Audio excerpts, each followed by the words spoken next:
Thank you, Ian. Good evening, everyone. Absolute pleasure to be here to talk with you about this very important topic that we have ahead of us. So, as you've heard a few times tonight, science tells us that greenhouse gases are the cause of climate change. I don't think we're going to get too much of an argument for that in this room. And we know that carbon emissions are principal greenhouse gases. As Helena told us, methane is also a very important greenhouse gas. There just happens to be a lot more carbon going into the atmosphere. Methane may be stronger, but carbon beats it just by sheer volume.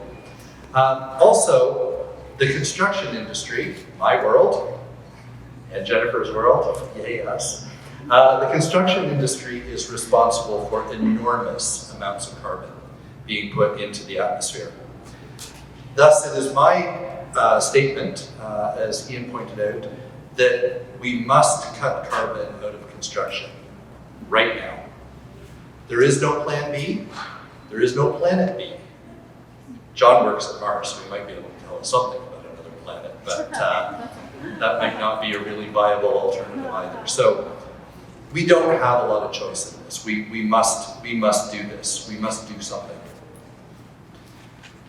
Fortunately, pictured on the left-hand side of the screen, fortunately, trees, and really all plants, naturally draw down carbon from the atmosphere. It is the only natural cycle we have that is trying to right our wrong. So, yay trees, go trees, they're good. Very unhelpfully, buildings contribute 30% of global greenhouse gases. That's enormous. Almost a third from buildings. Constructing buildings, operating buildings, it's not a good picture. Buildings also contribute twice, as I said. The second time they contribute is as operational carbon from burning fossil fuels to operate the building, to heat the building, to power the building.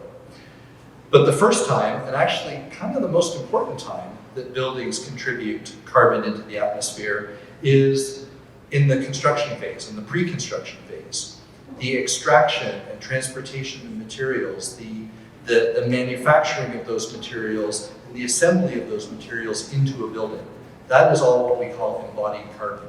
That is baked into the building before it's even occupied on day one. So, as I say, the construction industry as a group must stop these massive carbon emissions to do our part to mitigate the climate crisis.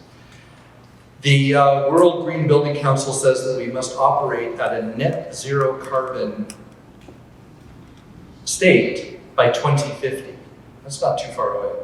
If global warming is to remain under 2 degrees Celsius, as per the Paris agreements, which means that we can still survive in much the same way we survive. So for the buildings industry, this means every single building on the planet must be net zero carbon in 30 years. That's a pretty tall order.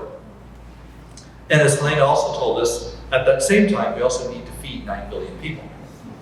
So 2 tall orders by 2050. Good luck. It is possible. We can do this. Somehow, some way. So there's a few strategies that us architects can deploy. This is a building currently under construction by our office.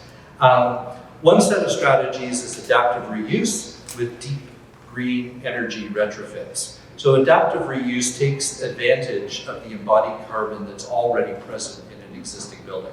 So rather than demolishing a building, sending it to landfill, and then replacing the building with all new material, we acknowledge the embodied carbon that's already there, and we just reuse it, make much better use of the building. Follows a number of the circular tenets that we talked about earlier this evening as well.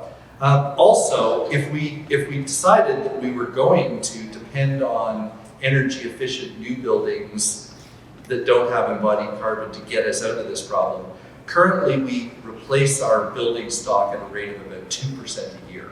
So it's going to take an awfully long time to replace all the existing buildings. So I think we do have to pay some attention to existing buildings.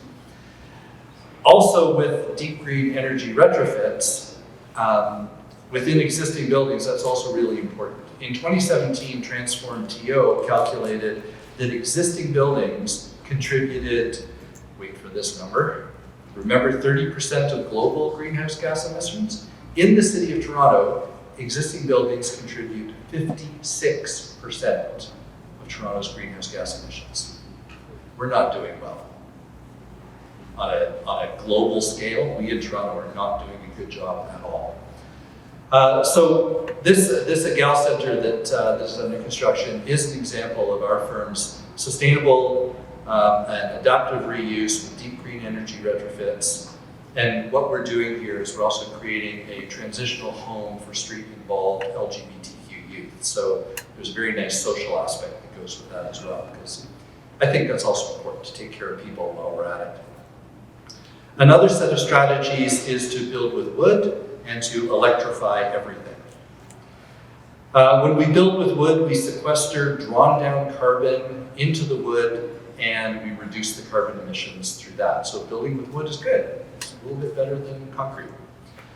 A forest, the wood factory, is a carbon sink rather than a carbon emitter. So that's kind of a good thing. We like wood, it's good. Fortunately here in Ontario, our electricity grid is one of the carbon cleanest grids in the world. It's predominantly fueled by nuclear, which is a whole other question, but at least it's carbon clean. We got that much. So that's good there. This residence shown on the screen is a sustainable 6 Points residence. It's primarily constructed of wood and is incredibly energy efficient.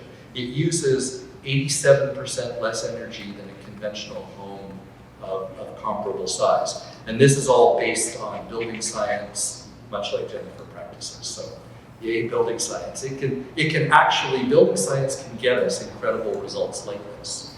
There's no reason not to. And these people didn't spend any more money than building the house next door. So why not? There's no reason. We just have to be smart about what we do. We've driven the energy demand down so far that it's economically viable, very economically viable, to power this house completely through electricity, including the all-electric car in the garage. And that's without any fossil fuels. There's no fossil fuels going into this house at all. So it is possible to wean ourselves off those. According to the UN's International Panel on Climate Change, in order to reach those Paris agreements, global carbon emissions for everything, not just buildings, but for everything, must peak in 2020. For those of you who are keeping track, 2020 is now. So we must hit peak carbon emissions now. They have to start going down now. And really going down, because they have to be at zero in 30 years. Good luck. So, and last we checked, global carbon emissions were still rising, just in case you wanted to know. So by 2050, we have to get to net zero carbon for everything. Every building, every car, every truck, every airplane, every train, every electricity grid, everything.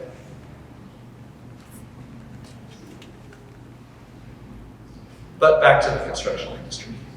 So concrete, steel, asphalt production, the seemingly globally essential components of construction are all huge emitters of carbon. This is the world we've inherited. And they, of course, they add greatly to every building's embodied carbon. Concrete has been called the most destructive material on Earth. If the concrete industry were a country, we talked about healthcare earlier being a country. Healthcare was number 5 if it were a country. The concrete industry is number 3 if it were a country. Right behind China and the US would be the concrete industry if it were a country. Although, as John tells us, carbon cure is leading a change, that's awesome. Like every innovation, I think our situation is so dire that we need every innovation imaginable. It's no longer enough to say, what's the best thing to do? Do everything. Do all the things. Just do things to reduce. Stop arguing about what is the best thing. Just do things. Okay, so we as designers must choose our materials and our methods responsibly. For construction, as at Sustainable's OSSTF headquarters, pictured on the right-hand side of the screen, we must adaptively reuse buildings. We must retrofit with deep energy efficiency. We must build with wood, and we must electrify everything. We have no planet B. Thank you for your attention.